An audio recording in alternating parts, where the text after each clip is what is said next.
What is up, everybody? Matt Modi here to give you my favorite NFL player prop picks. We're talking the week 10. I don't know where I got week 5 from. Week 10 NFL betting slate. I got 5. There we go. 5 plays for you guys to lock in for week 10. Pretty confident in the 5 plays that we have. No ladders, just taking main lines, not messing around with any of that stuff yet. Need to start seeing some wins get on the board. Unfortunately, last night was not a good start for that, as Courtland Sutton did not go over 53.5 receiving yards. I got to be honest, I absolutely love this play. This is not one of those plays where after the fact, I was like, oh, I know I should have seen that one not going my way. I didn't think that the Broncos offense was only going to score 10 points. They looked horrible. Bo Nix looked horrible. So just ended up being a bad read. I would have laddered it if I wasn't having such a bad year. So at least I saved myself from myself. But it was a gross game. He did not go over. I think not a lot of players did good. Those are the words that I'm using. Brock Bowers didn't do anything. J.K. Dobbins, he did go over his rushing prop. That was the only other really lean that I had. So, yeah, tough game, tough season. Down 14 units on the year. Don't really have anything to say other than it's been really, really bad. And I talked about this in the last video heading into Thursday Night Football, so I won't repeat it.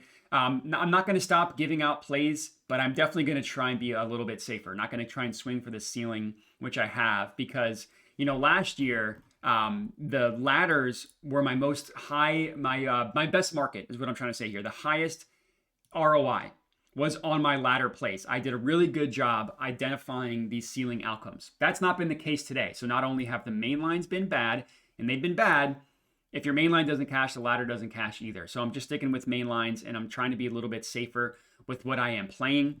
Didn't start well for Thursday Night Football, but that's just one game, one really gross game. We got a slate ahead of us on Friday, on Sunday, recording this on Friday.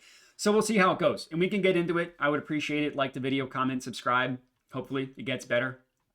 And the first play that we're locking in here is in the Ravens versus Vikings game. And I went with Zay Flowers. I took him on his receiving prop over. You can get this right now, best offered at 64.5. When I locked it in, I got 63.5. Now you've seen here that he's had games exactly 63, exactly 64. So he's only gone over the 64.5 number in 4 of 8 games. But we see twice he came very, very close. Now, one thing that we need to look at here is we need to look at games played with Lamar Jackson. Obviously, when your quarterback is not playing, things are going to be different. And it's 3 of 5 with Lamar Jackson, averaging about 5 more yards per game. Now, we had a really gross game against the Lions, where he only had 2 receptions for 13 yards. Every other game, it's been 64 or more, including this last game against the Dolphins, where they won by 22. That ended up being a Derrick Henry game. I don't think it's going to be that big of a blowout. The Vikings are certainly not the Dolphins, which is who the Ravens beat last week. And the Vikings defense has been getting annihilated by receiving props. So at the beginning of the year, we see all these guys went under. Mooney, McLeod, Drake London, T. Higgins, Jamar Chase. Since then, which is I think starting in week 4, DK Metcalf, 126. This Browns game, okay, so yeah, Judy went under, Isaiah Vaughn went over, whatever. The next game, the Eagles, both Devontae Smith and A.J. Brown, 183, 121 yards. Next week against the Chargers, Keenan Allen went under, but Vlad McConkey had a good game, had 88 yards. His over-under was 56.5. Last week against the Lions, both Amon-Ra St. Brown and Jamison Williams, both of them went over their receiving yardage prop. So they've really just been getting smoked by receiving props recently. And I really like this matchup for Zay Flowers. There's a lot to like about it. The way the Vikings play defense lines up perfectly with what Zay Flowers is good at. The Vikings love to blitz. Lamar Jackson looks for Zay Flowers when he's being blitzed. The Vikings play a lot of man coverage. You see this yards per route run is significantly higher for Zay Flowers against man coverage. So I really, really like his receiving prop in this game. I don't really think he has the ladder potential. I mean, you see he had one good game with 143. Everything else was, one gross game, 675, 74, and 64. So he's kind of been hovering between like the 64 and 74 mark, aside from this one big game. So I think it makes a little bit more sense to be safer, but I do like the 64.5. I don't mind the receptions either. 5.5 receptions is a lot, but he's done that in 5 of 8 games, and you're getting it for plus money. So if you want to be a little bit safer with the receptions, you can. The Vikings have been getting beat deep, which is why I like the yards for Zay Flowers. I think he could get some chunk plays, but receptions could also be a little bit safer. I mean, it's over 5.5. He's done that in 5 of 8 games, and twice he had 5. So we do know that he's been good at that. That's play number 1. Next up, we're heading to the Jags versus Texans. And I think that there's a ton of value on Nico Collins. I got him over 58.5 receiving yards. I actually got that at -110 at Bet365, but you can still get -115 at Hard Rock. Now, he's only gone over this number in 3 of 7 games. He's averaging 59 yards per game. I mean, it's been a terrible, terrible year for the Texans offense. But I think that Nico is being undervalued in this game. I think because of how bad the Texans offense is, and I think because there's no CJ Stroud, that Nico's a little bit undervalued. First of all, you just got to look at his history against the Jags. He's gone over in 4 of his last 5 games, but it's really these last 4. The four straight games.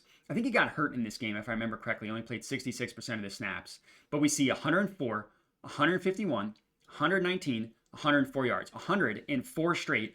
One of those games was this year where he had 104 yards on 11 targets, caught 8 of them. Now, this was obviously with CJ Stroud, but it's a similar defense against the Jags. And the Jags defense, they're not bad, but you hover over this matchup, they're pretty good matchup for receivers, especially receivers that line up outside. This is what I really wanted to show you. He lines up 88% of the time on the outside. He's not a slot receiver at all. The Jags defense is not good guarding outside wide receivers. And it's actually like a massive difference. You look at them outside versus slot, which is slot is in the middle of the field. The Jaguars, allow the fewest schedule adjusted fantasy points per game. Sorry, that's a tongue twister. The fewest schedule adjusted fantasy points per game to slot receivers, and they're like top 3 in terms of schedule adjusted to outside wide receivers. And you can just see the difference here. This is in terms of target rate, but it's yards too. So it's a good matchup for Nico Collins. I think Davis Mills, a lot of this game was played with Davis Mills. He had 11 targets, caught 7 of them, 75 yards against a much better Broncos defense. And the Jags, it's a low total, but both these teams play kind of fast. So I think that there's some value here on Nico that people don't really want to go with because A, it has been a down year, and because there's no CJ Stroud, but we've seen backup quarterbacks. Like you look at Joe Flacco, you look at backup quarterbacks, hyper target like Mac Jones last year, hyper target the number 1 receiver. Wouldn't be a surprise at all to see that happen to Nico in this game. So I actually do like him quite a bit. That's our second play. Next up, we're heading to this Giants-Bears game. We're going with Rome Odunze. Now, I took him this exact play, over 52.5. I think this matchup for him is absolutely fantastic. Now, he's only gone over this in 4 of his 8 games, and you look, it's been the tale of 2 different seasons. He cashed it in 3 of the first 4. He missed it in 3 of the last 4 after that, and really headlined by this disgusting game where he had no receptions on 3 targets. You would say, oh, maybe the Bears offense didn't do anything in that game. No, they scored 47 points. So just a bad game. That's going to happen with receivers. It's not uncommon. Receivers going to have these games. That's when I love to target them, especially in good matchups. And the Giants defense is perfect for Rome Odunze. The Giants play zone coverage at the highest rate in the entire NFL. You look at, man coverage at the highest rate. You look at them, we're looking at man coverage per fantasy points. Literally, they're number 1. Only team above 40%. They play man coverage. And Rome smokes man coverage. He leads the team in targets per route run by a mile. 0.32. He's getting targeted 30% of his routes against man. The next closest is 21%. And technically, Luther Burden has a higher yards per route run, but that's because he's only run 10 routes. He took one of them to the house, like an 80-yard play. So it's really just been hit or miss since then. And guess what? Luther Burden's most likely out for this game with a concussion. The next up, Rome Odunze. Nobody else is even close. DJ Moore, not doing anything. Cole Kmet, he also might be out for this game. He's got a concussion, not doing anything. And then it's a bunch of jabronis less than a yard. Rome crushes man coverage. This is another situation similar to Zay, where the receptions aren't bad. It's 3.5, super juiced 3.5, or you go 4.5 for plus money. I think the yards are a little bit safer. Caleb likes to target deep, and the Giants can't very easily get beat deep as well. So I think that there is an outcome here where Rome has a good receiving yards game. Again, over 52.5 is what I got. That's our third play. Next up, we're heading to Cardinals versus Seahawks. And we're going with Jackson Smith and Jigba, over 95.5 receiving yards, minus 114 at FanDuel. So JSN is having a historic season. He's gone over this number in 7 of 8 games. I've managed to bet JSN twice this year I have not won a single one of those JSN bets. The only time I took his receiving yards prop, I took him 80 plus, was this game right here when he had 79. I also have taken his longest reception once this year. I took 30 plus. It was this game. Now, he did also not get 30 in the next game. So I can't say that the only time I bet him was the only game he went under. So it was one of the only two. So haven't had luck with JSN. Whenever I see something like this, I just get scared off. I think, eventually this stuff's just going to not be able to happen game over game. And it keeps happening with JSN. And his matchup is just so good that I finally stopped being stubborn and I said, all right, I'm going to take it. The Cardinals defense, we just saw them get smoked by CeeDee. I mean, smoked is a loose term. We saw both CeeDee Lamb and George Pickens go over what their over-under was priced at. We know that they had a good game last week. The biggest thing here for JSN is we're going back to zone coverages from the defense. And what I want to show you here is that my dog says hi, first of all, is that the Cardinals play cover 4 the highest rate in the NFL, 27%. Now, that's not a super high number, but they've never had a game where they've played it less than 21%. So JSN's going to see a decent amount of cover 4. His numbers against cover 4, it's almost breaks the spreadsheet. So I'm filtering specifically for cover 4. That is what I'm showing here. Coverage scheme, cover 4, right? He leads the NFL in receiving yards by far. He's got 396. Nobody else has more than 175, and that's actually Tyler Warren, tight end. His targets per route run, 56% of the time. That is ridiculous. I mean, when you're looking at like an alpha level wide receiver, you want a target rate 25% and above. His is at 56%. His yards per route run, 8.25. You look at one player that's like close to him. That's Christian Watson, 1 reception.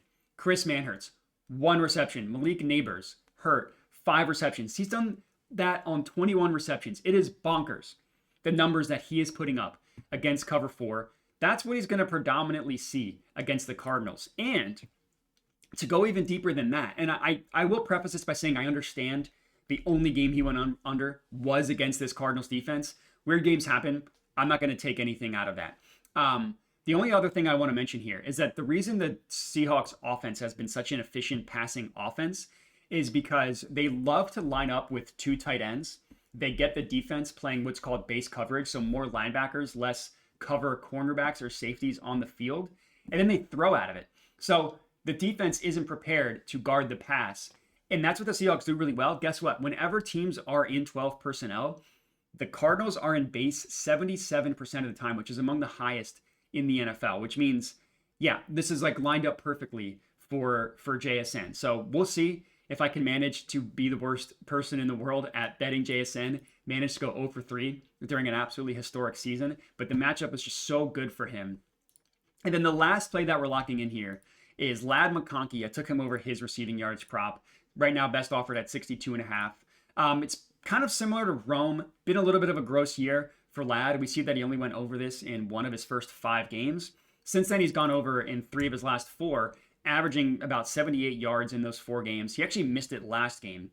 This was a game against the Titans where it ended up being a closer game than what you would have thought, especially against the Titans, but 88 before that, 67, and 100, the 3 games before that. So pretty good.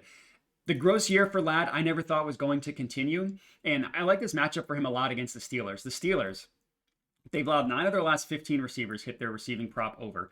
But look at some of these performances. So Justin Jefferson, 126 yards. Jordan Addison in that same game, 114 yards. Then against the Bengals, 96 yards for T. Higgins, 161 for Jamar Chase. Now the Packers, they had a good game against the Packers. It was actually Kraft that had like over 150 yards in that game. Watson still had 85. I think this was his first game back from injury, maybe his second one. Last week against the Colts, all 3 tracked receivers hit their receiving yards over by a mile for these other 2. Michael Pittman, Alec Pierce, each had 115, 55.5 over under, 45.5. Steelers have allowed the most receiving yards to wide receivers in the entire NFL by a massive margin. They've allowed 196. Number 2 are the Washington Commanders, 25 yards below them. The difference between the number 1 and the number 2 is the same difference between the Commanders and the team like at 10th or even like 15th in terms of receiving yards allowed to wide receivers. And it's just gotten worse. You look at like since week 4 till now, this 196 number is going to be a lot higher. Now, one thing that I do want to mention while that loads, the Steelers, I like to call them an anybody can get it type of defense. They're really bad against wide receivers. They're also really bad against tight ends. 6 of 9. That's very nice. Tight ends have hit their receiving prop over against your Pittsburgh Steelers. Now, Tyler Warren had his worst game of the year last week. Tucker Kraft, 143. Look at the Bengals. I guess they're only showing Noah Fant. He went over. Against the Browns, 81 yards for Harold Fannin. Njoku got hurt in this game. Hawkinson went over. Hunter Henry went over. AJ Barner went over. And that's the tight ends. But going back to the wide receivers, since week 4, they've allowed 222 receiving yards per game to wide receivers. The next closest team is like 40 yards below them at 178. It's truly horrendous how bad the Steelers defense is everywhere, but especially against wide receivers. And I think it's going to be Ladd. Quentin Johnson was fun at the beginning of the year. He hurt his hamstring, hasn't quite been the same since. Keenan Allen is always reliable, but he's had some down games as well. And I think this is going to end up being a game where Ladd McConkey plays well. So he's my 5th and final play for the video, and that's all we got. So hopefully, 5-0, it's not going to bring us into the green on the year, but it would just feel really, really good. Loving the receiving yards plays for this week. Roma Dunze, Zay Flowers, Ladd, Nico Collins, Jackson Smith, and Jigbo. Those are the 5 that I am riding with. Some superstars, some number 1 options that are coming off of down weeks like Rome and Zay, and actually Ladd as well. So we'll see how it goes. Thank you, everybody, for watching. Make sure to like the video, comment, subscribe, check out Props Madness. I also have a link here to my Tails account, which is just where I send everything out. So you see I wrote my notes for this JSN play. It's everything that you see me give out for free on YouTube, on Twitter. You just get it early. So if the odds change or whatever, you just want to lock stuff in before stuff comes out, that's your option. But if not, no problem, because you can still get everything for free. Thank you for watching, and have a good one.